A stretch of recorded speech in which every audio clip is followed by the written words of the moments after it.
देखो शिखरे आपणଙ୍କୁ स्वागत। आज ମୁଁ ଆପଣଙ୍କ ପାଇଁ ନେଇ ଆସିଛି ଦେଶ ବିଦେଶର 30ଟି ଗୁରୁତ୍ୱପୂର୍ଣ୍ଣ ଖବର। ନମ୍ବର 1 ପହଞ୍ଚିଲେ କେନ୍ଦ୍ରୀୟ ଟିମ୍ 4 ଜିଲ୍ଲା ଗସ୍ତ କରି କ୍ଷୟକ୍ଷତି ଅନୁଧ୍ୟାନ କରିବେ। ରାଜ୍ୟରେ ବାତ୍ୟା ୟାସ୍ କ୍ଷୟକ୍ଷତିର ଆକଳନ ପାଇଁ କେନ୍ଦ୍ରୀୟ ଟିମ୍ ରବିବାର ଭୁବନେଶ୍ୱରରେ ପହଞ୍ଚିଛନ୍ତି। ଏହି ଟିମ୍ ଆଜି ବାତ୍ୟା ପ୍ରଭାବିତ ଅଞ୍ଚଳ ଗସ୍ତ କରିବେ। ଗୃହ ମନ୍ତ୍ରଣାଳୟର ଯୁଗ୍ମ ସଚିବ ସୁନୀଲ କୁମାର ବର୍ଣ୍ଣୱାଲଙ୍କ ନେତୃତ୍ୱରେ ଏହି ଟିମ୍ ଆସିଛି। ଏହି 7 ଜଣିଆ କେନ୍ଦ୍ରୀୟ ଟିମ୍ 2 ଦିନ ଧରି ବାତ୍ୟା ପ୍ରଭାବିତ ଅଞ୍ଚଳ ବୁଲି କ୍ଷୟକ୍ଷତି ଅନୁଧ୍ୟାନ କରିବାର କାର୍ଯ୍ୟକ୍ରମ ରହିଛି। ଏହି ଟିମ୍ ବାତ୍ୟା ୟାସ୍ ଦ୍ୱାରା ବିଶେଷ ଭାବେ ପ୍ରଭାବିତ ହୋଇଥିବା 4 ଜିଲ୍ଲା ବାଲେଶ୍ୱର, ଭଦ୍ରକ, କେନ୍ଦ୍ରାପଡ଼ା ଓ ମୟୂରଭଞ୍ଜ ଗସ୍ତ କରିବେ। 2ଟି ଦଳରେ ବିଭକ୍ତ ହୋଇ ଏହି କେନ୍ଦ୍ରୀୟ ଟିମ୍ 4 ଜିଲ୍ଲା ଗସ୍ତ କରିବେ। 2 ଦିନର ଅନୁଧ୍ୟାନ ପରେ ଲୋକସେବା ଭବନରେ ମୁଖ୍ୟ ଶାସନ ସଚିବ ଓ ସ୍ୱତନ୍ତ୍ର ରିଲିଫ କମିଶନରଙ୍କ ସହ ଏହି ଟିମ୍ ଆଲୋଚନା କରିବାର କାର୍ଯ୍ୟକ୍ରମ ରହିଛି। ନମ୍ବର 2 ରାଜ୍ୟର 5 ସହରରେ ଅକ୍ସିଜେନ୍ କନ୍ସେଣ୍ଟ୍ରେଟର ସେବା ଶୁଭାରମ୍ଭ। ଓଡ଼ିଶାର 5ଟି ସହରରେ ଅକ୍ସିଜେନ୍ କନ୍ସେଣ୍ଟ୍ରେଟର ଘରେ ପହଞ୍ଚିବ। ମୁଖ୍ୟମନ୍ତ୍ରୀ ନବୀନ ପଟ୍ଟନାୟକ କାଲି ଏହି ସେବା ଶୁଭାରମ୍ଭ କରିଛନ୍ତି। ରାଜ୍ୟ ସରକାରଙ୍କ ଯୋଜନା ଅନୁସାରେ ଭୁବନେଶ୍ୱର, କଟକ, ବ୍ରହ୍ମପୁର, ସମ୍ବଲପୁର ଓ ରାଉରକେଲାରେ ମେଡିକାଲ ଅକ୍ସିଜେନ୍ ଆବଶ୍ୟକ କରୁଥିବା ଲୋକଙ୍କ ଘରେ ଏହି ସେବା ଯୋଗାଇ ଦିଆଯିବ। ରାଜ୍ୟର ସାଧାରଣ ଜନତାଙ୍କର ସ୍ୱାସ୍ଥ୍ୟକୁ ଦୃଷ୍ଟିରେ ରଖି ରାଜ୍ୟ ସରକାର ଡୋର ଷ୍ଟେପ୍ ଅକ୍ସିଜେନ୍ ସେବା ଆରମ୍ଭ କରିଛନ୍ତି। ଡୋର ଷ୍ଟେପ୍ ଅକ୍ସିଜେନ୍ କନ୍ସେଣ୍ଟ୍ରେଟର ସେବା ଉଦ୍ଘାଟନ କରିବା ଅବସରରେ ମୁଖ୍ୟମନ୍ତ୍ରୀ କହିଛନ୍ତି ଭୁବନେଶ୍ୱରରେ କୋଭିଡ୍ ବିରୋଧୀ ଲଢ଼େଇ ସହଜ ହେବ। ନମ୍ବର 3 ସିବିଏସ୍ଇ ମୂଲ୍ୟାୟନ ପାଇଁ 13 ଜଣିଆ କମିଟି। ଦ୍ୱାଦଶ ଶ୍ରେଣୀ ପରୀକ୍ଷା ବାତିଲ ପରେ ନିର୍ଦ୍ଧାରିତ ମାପଦଣ୍ଡ ସ୍ଥିର କରିବା ଲାଗି କେନ୍ଦ୍ର ମାଧ୍ୟମିକ ଶିକ୍ଷା ପରିଷଦ ପକ୍ଷରୁ 12 ଜଣିଆ କମିଟି ଗଠନ ହୋଇଛି। ଆସନ୍ତା 10 ଦିନ ମଧ୍ୟରେ କମିଟି ତାହାର ରିପୋର୍ଟ ଦାଖଲ କରିବ। କମିଟିର ବୈଠକ ସମ୍ପର୍କରେ ସଦସ୍ୟମାନଙ୍କୁ ଖୁବ୍ ଶୀଘ୍ର ଜଣାଇ ଦିଆଯିବ ବୋଲି ବିଜ୍ଞପ୍ତିରେ କୁହାଯାଇଛି। ନମ୍ବର 4 ଆସିଲା 2 ଲକ୍ଷରୁ ଅଧିକ କୋଭିସିଲ୍ଡ, ଦୂର ହେବ ଟିକା ସଙ୍କଟ। ରାଜ୍ୟରେ 18ରୁ 44 ବର୍ଷ ବର୍ଗର ଲୋକଙ୍କ ଟିକାକରଣ ବ୍ୟାଘାତ ହେବା ନେଇ ରହିଥିବା ଆଶଙ୍କା ଦୂର ହୋଇଛି। ରାଜ୍ୟରେ କାଲି 2,29,000 ଡୋଜ୍ କୋଭିସିଲ୍ଡ ଟିକା ଆସିଛି। ଫଳରେ ଭୁବନେଶ୍ୱର ବାଦ୍ 4 ମ୍ୟୁନିସିପାଲିଟି ଓ 6 ଜିଲ୍ଲାରେ ଟିକାକରଣ ପୂର୍ବଭଳି ସ୍ୱାଭାବିକ ହେବ ବୋଲି ଆଶା କରାଯାଉଛି। ରାଜ୍ୟ ସରକାରଙ୍କ ନିକଟରେ ଆଜି ପାଇଁ ମାତ୍ର 2,000ରୁ ଅଧିକ କୋଭିସିଲ୍ଡ ଟିକା ମହଜୁଦ ରହିଥିଲା। ଏ ଦୃଷ୍ଟିରୁ ସୋମବାରରୁ 18ରୁ 44 ବର୍ଗର ଟିକାକରଣ ବାଧାପ୍ରାପ୍ତ ନେଇ ଆଶଙ୍କା ସୃଷ୍ଟି ହୋଇଥିଲା। ମାତ୍ର କାଲି 2,27,750 ଡୋଜ୍ ଟିକା କମ୍ପାନୀ ଦେଇଥିବା ଧାର୍ଯ୍ୟ ତାରିଖରୁ ଆଗୁଆ ରାଜ୍ୟରେ ପହଞ୍ଚିଛି। ତେଣୁ ରାଜ୍ୟରେ ପୂର୍ବଭଳି 18ରୁ 44 ବର୍ଗଙ୍କ ଟିକାକରଣ ଜାରି ରହିବା ନେଇ ସ୍ପଷ୍ଟ ହୋଇଛି। ପାଣିପାଗ ସୂଚନା ଆଜିଠାରୁ ବଢ଼ିବ କାଳବୈଶାଖୀ ବର୍ଷା, 15 ଜିଲ୍ଲାକୁ ୟେଲୋ ୱାର୍ଣ୍ଣିଂ। ଆଜିଠାରୁ ରାଜ୍ୟରେ ବଢ଼ିବ କାଳବୈଶାଖୀ ବର୍ଷା। ଏଥିପାଇଁ 15ଟି ଜିଲ୍ଲାକୁ ୟେଲୋ ୱାର୍ଣ୍ଣିଂ ଜାରି କରିଛି ଆଞ୍ଚଳିକ ପାଣିପାଗ କେନ୍ଦ୍ର। ବିଶେଷ କରି କୋରାପୁଟ, ମାଲକାନଗିରି, ନବରଙ୍ଗପୁର, କଳାହାଣ୍ଡି, କନ୍ଧମାଳ, ନୂଆପଡ଼ା, ବରଗଡ଼, ଝାରସୁଗୁଡ଼ା, ସୁନ୍ଦରଗଡ଼, ଦେବଗଡ଼, କେନ୍ଦୁଝର, ମୟୂରଭଞ୍ଜ, ବାଲେଶ୍ୱର, ଭଦ୍ରକ ଏବଂ ଯାଜପୁର ଜିଲ୍ଲାରେ ଘଡ଼ଘଡ଼ି ବିଜୁଳି ସହ ବର୍ଷା ପବନ ପାଇଁ ସତର୍କତା ଜାରି କରାଯାଇଛି। ଟ୍ରପ୍ଲାଇନ୍ ପ୍ରଭାବରେ କାଳବୈଶାଖୀ ବର୍ଷା ଜାରି ରହିଥିବା ବେଳେ ଆସନ୍ତା 11 ତାରିଖରୁ ଉତ୍ତର ବଙ୍ଗୋପସାଗରରେ ଏକ ଲଘୁଚାପ ସୃଷ୍ଟି ହେବାର ଆଶଙ୍କା ରହିଛି। ଏହା ପ୍ରଭାବରେ 10 ତାରିଖରୁ 14 ତାରିଖ ମଧ୍ୟରେ ରାଜ୍ୟର ଅଧିକାଂଶ ଜିଲ୍ଲାରେ ପ୍ରବଳରୁ ଅତି ପ୍ରବଳ ବର୍ଷା ହେବ ବୋଲି ପୂର୍ବାନୁମାନ କରିଛି ଆଞ୍ଚଳିକ ପାଣିପାଗ କେନ୍ଦ୍ର। ଏବେ ରାଜ୍ୟରେ ପ୍ରାକ୍ ମୌସୁମୀ ସକ୍ରିୟ ଥିବାବେଳେ ଆସନ୍ତା 11 ତାରିଖରୁ ଦକ୍ଷିଣ ପଶ୍ଚିମ ମୌସୁମୀ ବାୟୁ ଓଡ଼ିଶା ଛୁଇଁବ ବୋଲି ଆକଳନ କରିଛି ପାଣିପାଗ କେନ୍ଦ୍ର। ନମ୍ବର 6 ବାତିଲ ହେଲା ସ୍ୱତନ୍ତ୍ର ଟ୍ରେନ୍। ମହାମାରୀ ସତର୍କତାକୁ ଦୃଷ୍ଟିରେ ରଖି ଭୁବନେଶ୍ୱର, ନୂଆଦିଲ୍ଲୀ, ଭୁବନେଶ୍ୱର ରାଜଧାନୀ ସ୍ୱତନ୍ତ୍ର ଟ୍ରେନ୍କୁ ବାତିଲ କରିଦିଆଯାଇଛି। ଭୁବନେଶ୍ୱରରୁ ଯାଉଥିବା ରାଜଧାନୀ ସ୍ୱତନ୍ତ୍ର ଟ୍ରେନ୍ ଭାୟା ଟାଟା ଚଳିତ ମାସ 11, 14, 17 ଓ 18ରେ ବନ୍ଦ ରହିବ। ଟାଟା ଦେଇ ନୂଆଦିଲ୍ଲୀରୁ ଛାଡ଼ୁଥିବା ରାଜଧାନୀ ସ୍ୱତନ୍ତ୍ର ଟ୍ରେନ୍ ଆସନ୍ତା 12, 15, 17 ଓ 19 ତାରିଖରେ ଚାଲିବ ନାହିଁ। ଆସନ୍ତା 16ରେ ଭୁବନେଶ୍ୱର ଛାଡ଼ୁଥିବା ରାଜଧାନୀ ସ୍ୱତନ୍ତ୍ର ଟ୍ରେନ୍କୁ ବାତିଲ କରାଯାଇଛି। ନୂଆଦିଲ୍ଲୀରୁ ଛାଡ଼ିବାକୁ ଥିବା ରାଜଧାନୀ ସ୍ୱତନ୍ତ୍ର ଟ୍ରେନ୍ 18 ତାରିଖ ଦିନ ବନ୍ଦ ରହିବ। ସମ୍ବଲପୁର ଦେଇ ଭୁବନେଶ୍ୱରରୁ ଛାଡ଼ୁଥିବା ରାଜଧାନୀ ସ୍ୱତନ୍ତ୍ର ଟ୍ରେନ୍ ଯଥାକ୍ରମେ 12 ଓ 19 ତାରିଖରେ ବନ୍ଦ ରହିବ।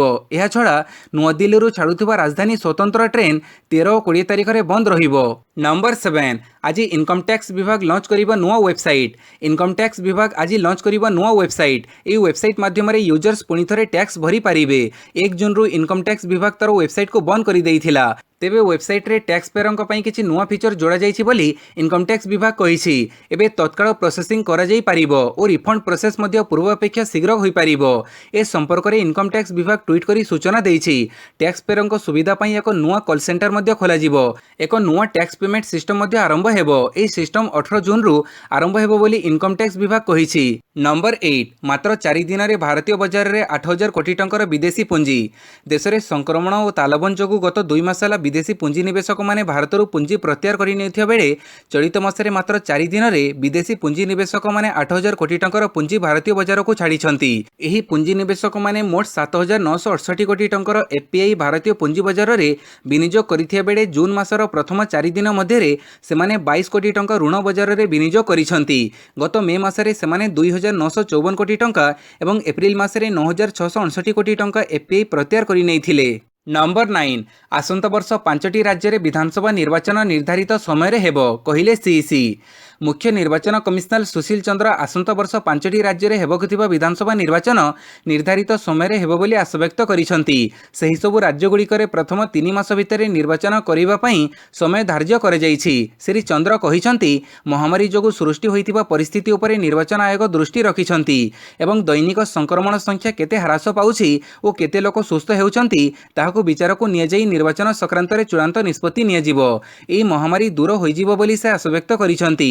ମହାମାରୀ ସମୟରେ ସବୁ ଲୋକ ଯେପରି ଭୋଟ ଦେଇପାରିବେ ତାହାକୁ ନିଶ୍ଚିତ କରିବା ପାଇଁ ନିର୍ବାଚନ ଆୟୋଗ ପକ୍ଷରୁ ନିଆଯାଇଥିବା ପଦକ୍ଷେପ ସଂକ୍ରାନ୍ତରେ ଶ୍ରୀ ଚନ୍ଦ୍ର ବର୍ଣ୍ଣନା କରିଛନ୍ତି। ସେ କହିଛନ୍ତି, ଭୋଟ ଗ୍ରହଣ ସମୟରେ ସବୁ ପ୍ରକାରର ପ୍ରତିକାରମୂଳକ ବ୍ୟବସ୍ଥା ଗ୍ରହଣ କରାଯିବ। ନମ୍ବର 10 ଶିଶୁ ଭବନରେ ଖୋଲିବ ସ୍ୱତନ୍ତ୍ର କୋଭିଡ୍ ହସ୍ପିଟାଲ। କୋଭିଡ୍ର ତୃତୀୟ ଲହରରେ ଅଧିକ ସଂଖ୍ୟାରେ ଶିଶୁ ସଂକ୍ରମିତ ହେବାର ଆଶଙ୍କା କରାଯାଉଛି। ଏଭଳି ସ୍ଥିତିରେ ପ୍ରାକ୍ ପ୍ରସ୍ତୁତି ସ୍ୱରୂପ କଟକର ଶିଶୁ ଭବନରେ ଖୋଲିବାକୁ ଯାଉଛି ଶିଶୁଙ୍କ ପାଇଁ ସ୍ୱତନ୍ତ୍ର କୋଭିଡ୍ ହସ୍ପିଟାଲ। ଶିଶୁ ଭବନରେ କୋଭିଡ୍ ସଂକ୍ରମିତ ଭାବେ ଚିହ୍ନଟ ହେଉଥିବା ଶିଶୁଙ୍କୁ ଏଣିକି ବାହାର କୋଭିଡ୍ ହସ୍ପିଟାଲକୁ ସ୍ଥାନାନ୍ତର କରାଯିବ ନାହିଁ। ଶିଶୁ ଭବନ ପରିସରରେ ଖୋଲିବାକୁ ଯାଉଥିବା ହସ୍ପିଟାଲରେ ସେମାନଙ୍କର ଚିକିତ୍ସା କରାଯିବ। ତେବେ ନିର୍ଦ୍ଦିଷ୍ଟ ଭାବେ କେତେ ସଂଖ୍ୟାରେ ବେଡ୍ ଖୋଲିବ ସେ ନେଇ ବର୍ତ୍ତମାନ ସ୍ପଷ୍ଟ ହୋଇନଥିବା ବେଳେ ଖୁବ୍ ଶୀଘ୍ର ଏ ସମ୍ପର୍କିତ ସ୍ପଷ୍ଟ ଚିତ୍ର ସାମ୍ନାକୁ ଆସିବ ବୋଲି ଆଶା କରାଯାଉଛି। ନମ୍ବର 11 କୋଭିଡ୍ ଚିକିତ୍ସା ପାଇଁ ଆଉ ଏକ ଔଷଧ ନିକ୍ଲୋସାମାଇଡ୍ର ପରୀକ୍ଷା ଆରମ୍ଭ। କୋଭିଡ୍ ଚିକିତ୍ସା ପାଇଁ ଆରମ୍ଭ ହେଲା ନିକ୍ଲୋସାମାଇଡ୍ ଔଷଧର କ୍ଲିନିକାଲ ଟ୍ରାଏଲ୍। ସିଏସ୍ଆଇଆର୍ ଇଣ୍ଡିଆ ଓ ଲକ୍ସାଇ ଲାଇଫ୍ ସାଇନ୍ସ ଏହି କ୍ଲିନିକାଲ ଟ୍ରାଏଲ୍ ଆରମ୍ଭ କରିଛନ୍ତି। ଏହି ଔଷଧର ପ୍ରଭାବ, ନିରାପତ୍ତା ଏବଂ ସହନଶୀଳତାକୁ ଆକଳନ କରିବା ପାଇଁ ଏହି ପରୀକ୍ଷା କରାଯାଉଛି। କେନ୍ଦ୍ର ସରକାରଙ୍କ ବିଜ୍ଞାନ ଏବଂ ବୈଷୟିକ ବିଭାଗ ଏହି ସୂଚନା ଦେଇଛି। ପୂର୍ବରୁ ଏହି ନିକ୍ଲୋସାମାଇଡ୍କୁ ସଂକ୍ରମଣରୁ ବର୍ତ୍ତିବା ପାଇଁ ବ୍ୟବହାର କରାଯାଉଥିଲା। ନିକ୍ଲୋସାମାଇଡ୍ ଔଷଧକୁ ବିଶ୍ୱ ସ୍ୱାସ୍ଥ୍ୟ ସଂଗଠନ ଅତ୍ୟାବଶ୍ୟକ ଔଷଧ ତାଲିକାରେ ରଖିଛି। ଗତ 50 ବର୍ଷ ଧରି ଏହି ନିକ୍ଲୋସାମାଇଡ୍କୁ କୃମି ହେଲେ ବ୍ୟବହାର କରାଯାଉଛି। ନମ୍ବର 12 ପୁଣି ବଢ଼ିଲା ପେଟ୍ରୋଲ ଡିଜେଲ ଦର। ଦେଶରେ ପେଟ୍ରୋଲ ଓ ଡିଜେଲ ଦର କ୍ରମାଗତ ଭାବେ ବଢ଼ି ଚାଲିଛି। ରବିବାର ଦିନ ପେଟ୍ରୋଲ ଲିଟର ପିଛା 27 ପଇସା ଓ ଡିଜେଲ 29 ପଇସା ବୃଦ୍ଧି ପାଇଛି। ଏହାକୁ ମିଶାଇ ମେ 4 ପରଠାରୁ ତେଲ ଦର 19 ଥର ବଢ଼ିଲାଣି। ଏହି 19 ଥରରେ ପେଟ୍ରୋଲ ମୋଟ 4 ଟଙ୍କା 63 ପଇସା ଓ ଡିଜେଲ 5 ଟଙ୍କା 22 ପଇସା ମହଙ୍ଗା ହୋଇଛି। ଏହି ବୃଦ୍ଧି ପରେ ମୁମ୍ବାଇରେ ପେଟ୍ରୋଲ ଲିଟର ପିଛା 101 ଟଙ୍କା 25 ପଇସା ଓ ଡିଜେଲ ଲିଟର ପିଛା 93 ଟଙ୍କା 30 ପଇସା ବିକ୍ରି ହେଉଛି। ଭୁବନେଶ୍ୱରରେ ପେଟ୍ରୋଲ ଲିଟର ପିଛା ରେକର୍ଡ ସ୍ତର 95 ଟଙ୍କା 49 ପଇସାରେ ପହଞ୍ଚି ଯାଇଛି। ସେହିପରି ଡିଜେଲ ଦର 93 ଟଙ୍କା 34 ପଇସାରେ ପହଞ୍ଚିଛି। ତେବେ ଭାଟ୍ ଅନୁସାରେ ରାଜ୍ୟର ଅନ୍ୟ ଜିଲ୍ଲାରେ ଦରରେ ତାରତମ୍ୟ ପରିଲକ୍ଷିତ ହେଉଛି। ନମ୍ବର 13 ଗତ 24 ଘଣ୍ଟା ମଧ୍ୟରେ ରାଜ୍ୟରେ 7,002 ଜଣ ପଜିଟିଭ୍ ଚିହ୍ନଟ। ଗତ 24 ଘଣ୍ଟା ମଧ୍ୟରେ ରାଜ୍ୟରେ 7,002 ଜଣ ପଜିଟିଭ୍ ଚିହ୍ନଟ ହୋଇଛନ୍ତି।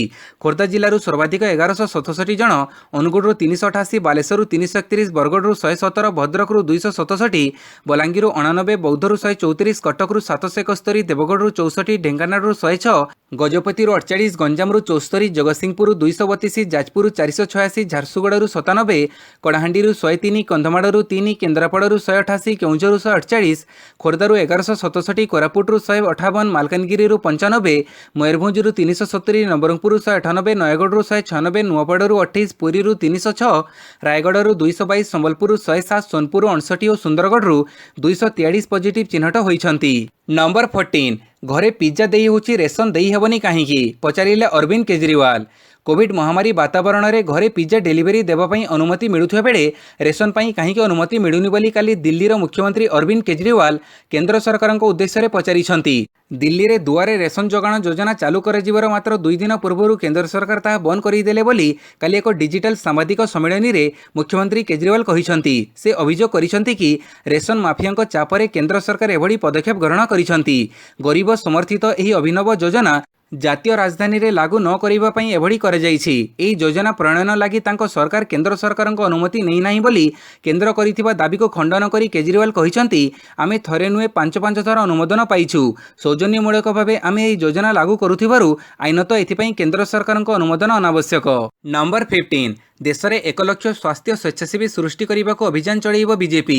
रविवार दिन बीजेपी राष्ट्रीय सभापति जेपी नड्डा दलर साधारण सचिव और सामुख्य सभापति एक गुरुत्वपूर्ण 2 दिनिया बैठक करिसेंती। एही बैठक पर बीजेपी नेता भूपेन्द्र यादव कहिसेंती जे बैठक में दलर कर्मी द्वारा कर जाइथिबा सेवा ही संगठनर विस्तृत रिपोर्ट सभापति निकट में उपस्थापन कर जाइथिला। वर्तमान कोविड द्वितीय लहरी कमिथिबा बेले दल निष्पत्ति नेइछि जे देश में 1 लाख अधिक स्वास्थ्य स्वेच्छासेवी प्रस्तुत करने अभियान चलैबे। यह पूर्व प्रधानमंत्री मोदी शनिवार बीजेपी मोर्चा मुख्य मानक सह आलोचना करथिले। कुहाଯାଉଛି जे निकटरे किछि राज्य में होइथिबा विधानसभा निर्वाचन फलाफल को समीक्षा कर जाइथिला। आहुरी मध्य आगामी निर्वाचन विषय रे एक संक्षिप्त आलोचना होइथिला। नंबर 16 तारा बाहिनीपति डाक्तरखाना भर्ती। वरिष्ठ कांग्रेस विधायक तारा प्रसाद बाहिनीपति कोविड पॉजिटिव चिन्हट होइछंती। तांको भुवनेश्वर एक घरोई हस्पिटाल रे भर्ती कर जाइछि। तांको पत्नी मीनाक्षी बाहिनीपति यही सूचना देइछंती। तेबे तांको स्वास्थ्यावस्था स्थिर रहिछि। मुख्यमंत्री नवीन पट्टनायक तांको स्वास्थ्यावस्था नै चिंता प्रकट करने सहित आशु आरोग्य कामना करिसंती। नंबर 17 आजिठारु महाराष्ट्र रे अनलक आरंभ। महाराष्ट्र सरकार आजिठारु राज्य में अनलक प्रक्रिया आरंभ करिवे। महामारी पई राज्य में जारी होइतिबा लॉकडाउन को धीरे धीरे 5टी पर्यायर अनलक करबा पई योजना होइछि। राज्यर कोविड पॉजिटिव हार एवं ऑक्सीजन शଯ୍यार उपलब्धता भित्तिरे अनलक कराजिवो। कोविड-19 रो स्थिति केउ जिल्ला रे किभଳି रहिछि ताहाको आधार करी कोहड़र मात्रा स्थिर कराजिवो। प्रति सप्ताह स्वास्थ्य विभाग स्थिति आकलन करिवो। प्रथम पर्यायर जो जिला गुड़िक कोविड पॉजिटिव हार 5% रु कम एवं ऑक्सीजन शଯ୍यार रोगी संख्या 25% रु कम थिबो सेगुड़ी को खोलाजिवो। एसबु जिला को संपूर्ण अनलक कराजिवो बोली जणा पड़िछि। नंबर 18 बीजेपी पश्चिमबंग कार्यालय पाखरु देशी बोमा पाइला पुलिस। शनिवार संध्यारे कोलकाता स्थित बीजेपी कार्यालय निकटस्थ हेस्टिंग्स क्रॉसिंग पाखरु प्राय 50टी देशी बोमा पाइछि। सामरिक गुइंदांक ठारु सूचना पाइबा परे पश्चिमबंगर आंटी राउडी सेक्शन उक्त बोमा गुड़िकर संधान पाइथिला। पुलिस बोमा ठाब करिबा परे घटनास्थल में बम स्क्वाड मध्य पहुंचीथिले।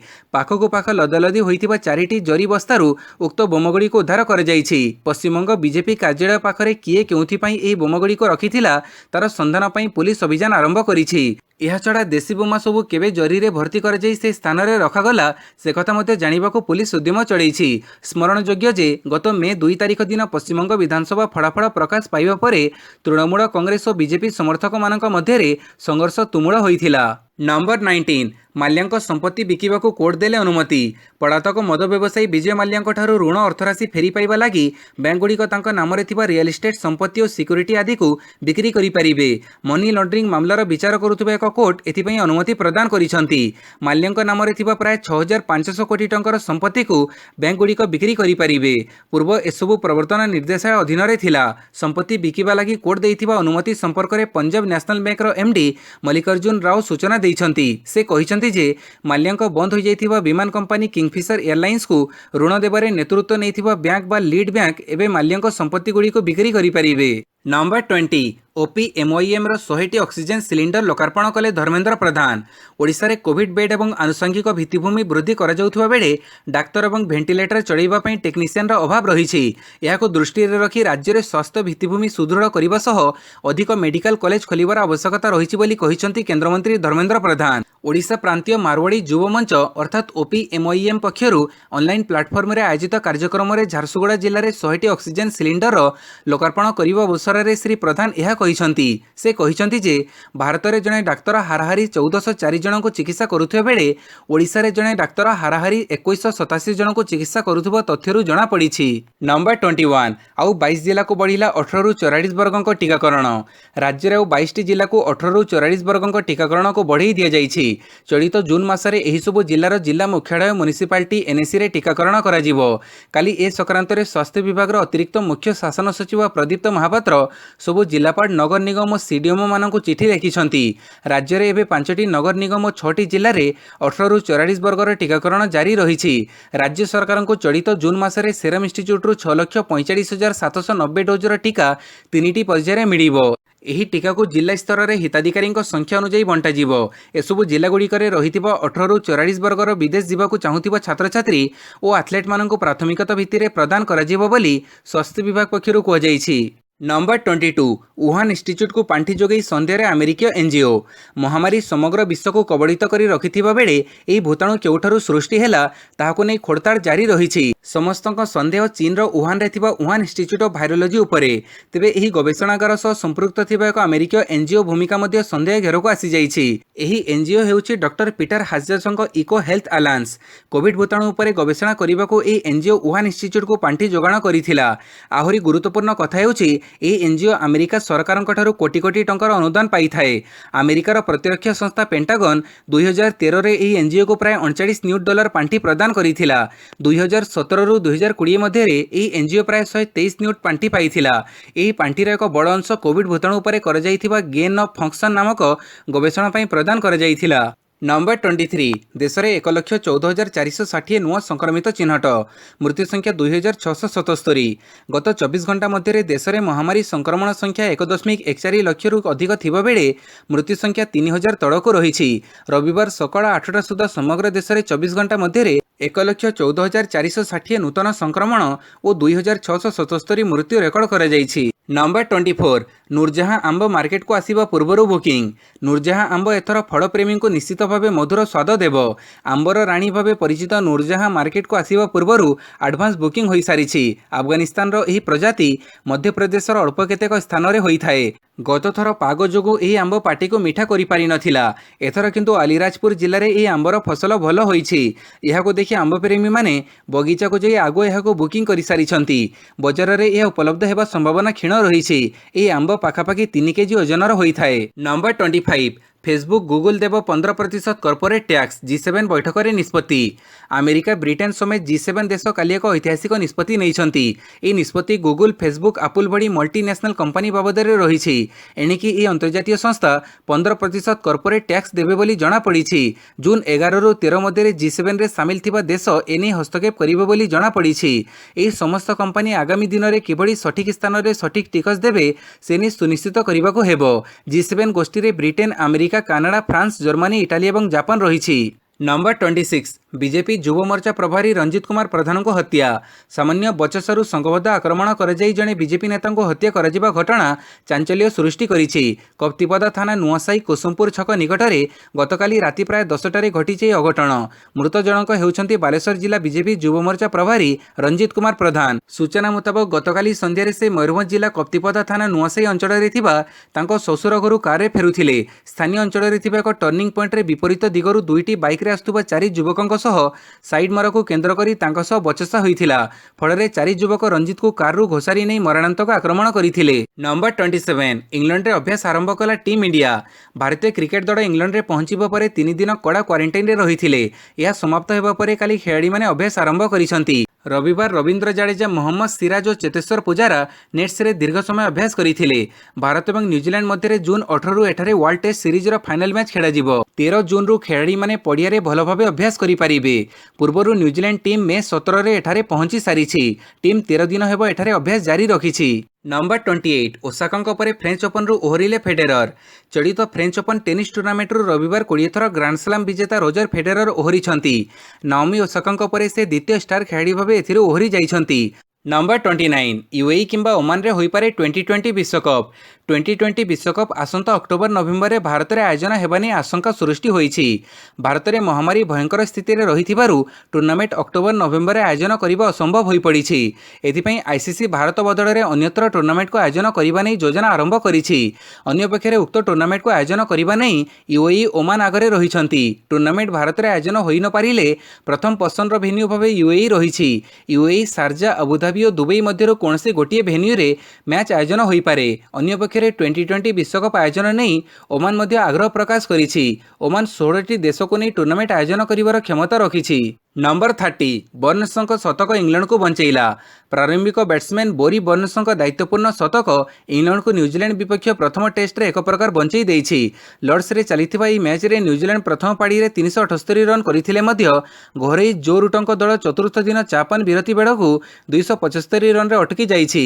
गोटिए पार्श्व रे विकेट पतन धारा जारी रहिथिया बेले 30 वर्षीय बामहाती बैट्समैन बर्न्स इंग्लैंड को आसन्न विपदरू बाहर करिसंती। से 267 बॉल खेली निज तृतीय टेस्ट शतक पूरण करथिले। एकदा फॉलोअन आशंका भितर थिबा इंग्लैंड प्रथम पाड़ी रे 103 रन पछुआ रहिछि। ଭିଡ଼ିଓଟିକୁ ସମ୍ପୂର୍ଣ୍ଣ ଦେଖିଥିବାରୁ ବହୁତ ବହୁତ ଧନ୍ୟବାଦ।